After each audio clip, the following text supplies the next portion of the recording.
Hello, GariTalks here.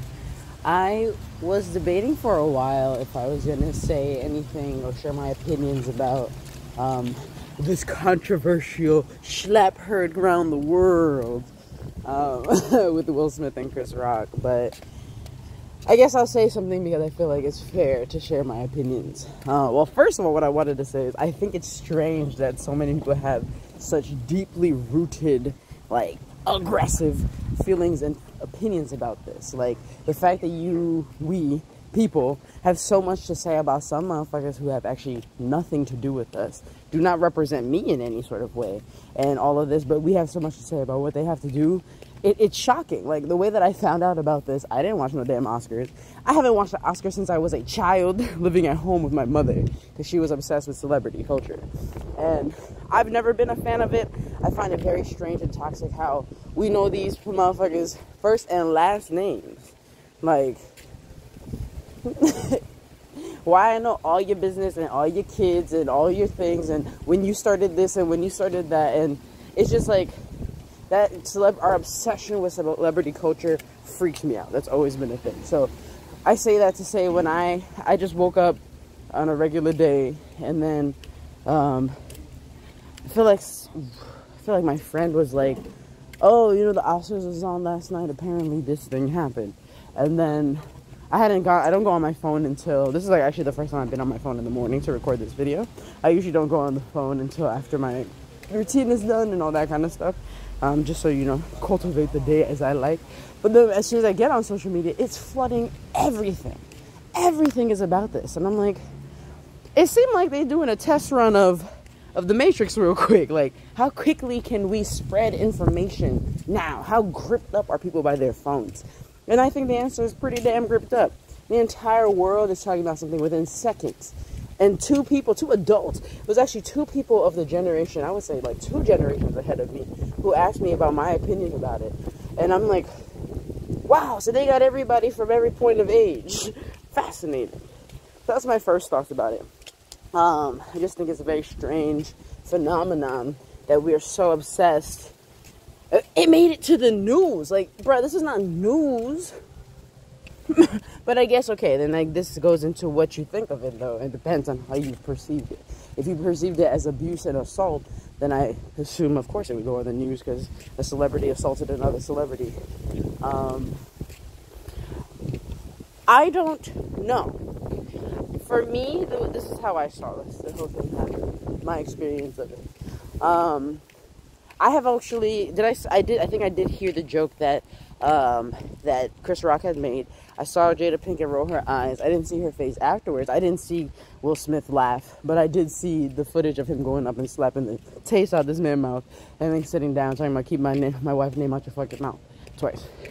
To me, what I think is also interesting, in addition to our obsession with celebrity culture, is like the backlash of negative emotions. Like, this is clearly a man to me who is very passionate but also dysregulated, because of course I want to say he could have talked it out. I was saying, how else could that have been handled, right? Like, if someone made a comment about my wife that I didn't appreciate, I could handle that with my wife one-on-one, right? They could have stepped aside, they could have left, they could have went home later on. But also imagining that conversation, like, you didn't even stand up for me, or da-da-da-da-da. I can imagine that's a whole thing. Then, okay, say he takes Chris Rock aside after, in between stuff, or, you know, they talk to him, hey, that was kind of fucked up.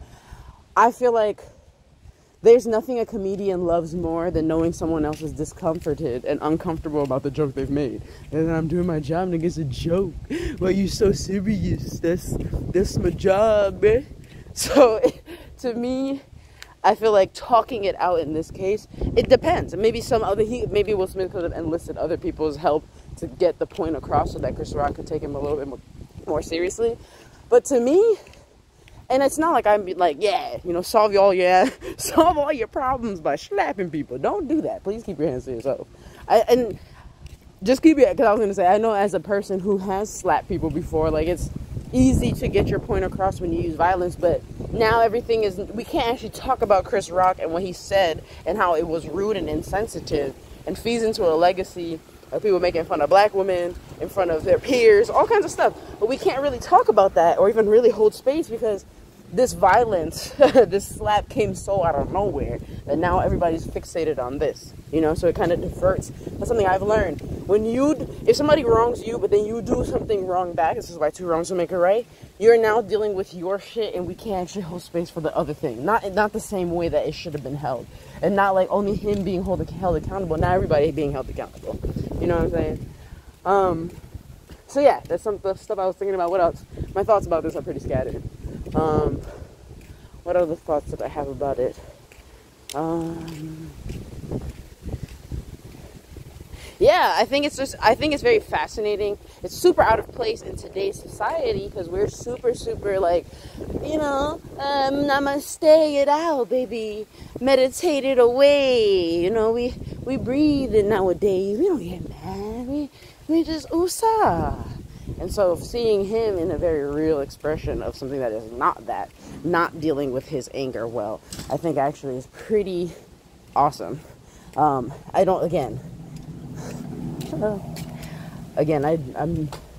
think if you're trying to get a point across, you know, depends on, again, the consequences you're trying to do with. The slap is a pretty effective way to get the don't fuck with me point across. But then also, like I said, opens you up to a lot of backlash.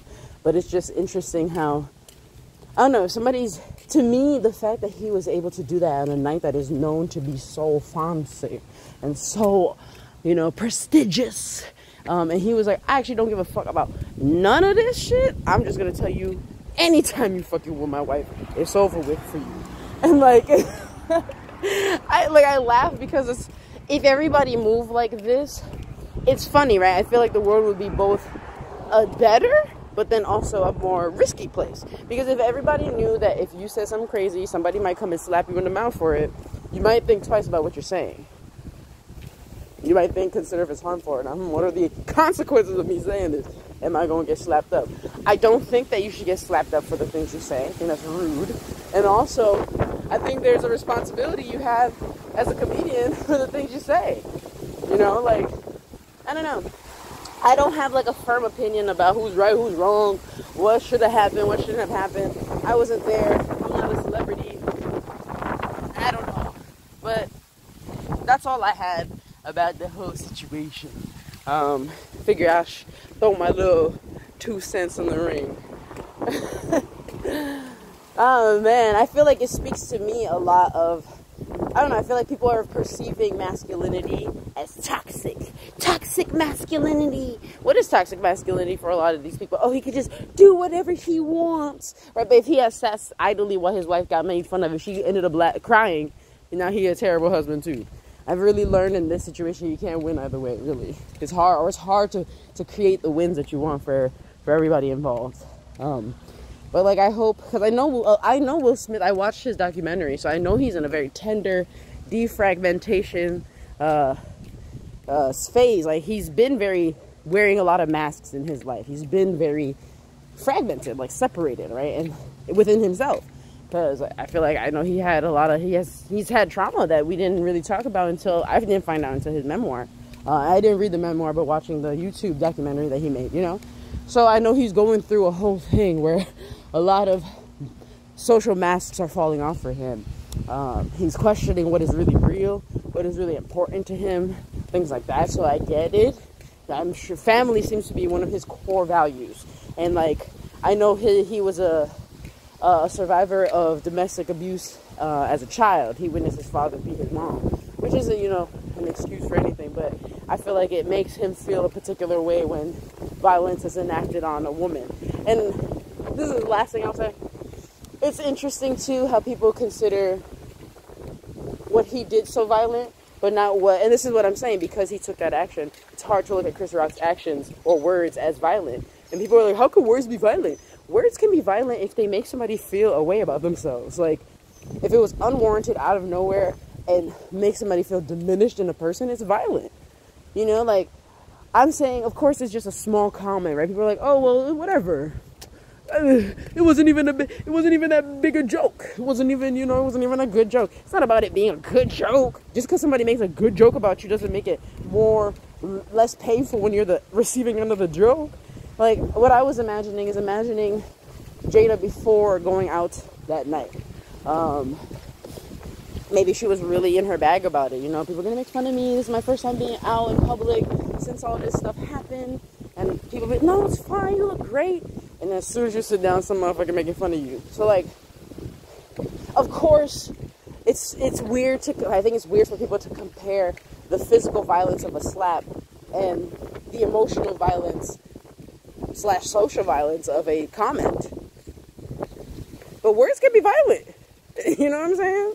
So, I don't know. I think it's violence also knowing that his words feed into a whole legacy of other things. Oh, actually, last thing I'll say too, it's very interesting seeing who's calling his stuff, yeah, domestic violence people are triggered. I want to hold space for everybody's experience for sure. But I'm like, so seeing somebody get slapped, period, triggers emotional violence and domestic violence?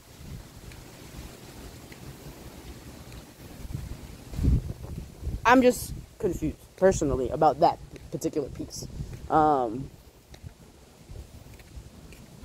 like, I feel like as a person who was beaten as a child, if I see somebody right now whooping the fuck out of somebody, like, beating them up, I would be like, don't think I would necessarily think of my own childhood trauma. Maybe. It depends on what it looks like. But I feel like I would feel activated about seeing violence. But I wouldn't call it because I'm triggered or whatever. You know, like, we're allowed to have our feelings and they don't have to be triggered. We can feel very strongly about something or dislike things or oppose things, and it doesn't have to be because of our triggers. And if you feel triggered about it, this is something, I'll mention this, but I want to make a whole video about this. I've noticed that when we're triggered, we are constantly trying to change other people, or we want other people's behavior to change, but we're not willing to do anything to change our stuff. Because the trigger is for you. The trigger is trying to tell you something. But then we go and tell somebody else, or make them do something else, or do something to them to try to stop it. But it's not actually going to answer this. It's not going to answer the call, the itch, or the trigger. That's all I got. Randoms. I realize sometimes I don't post videos because I feel like I have to make this whole point. But you get what you get. That's all I got for you.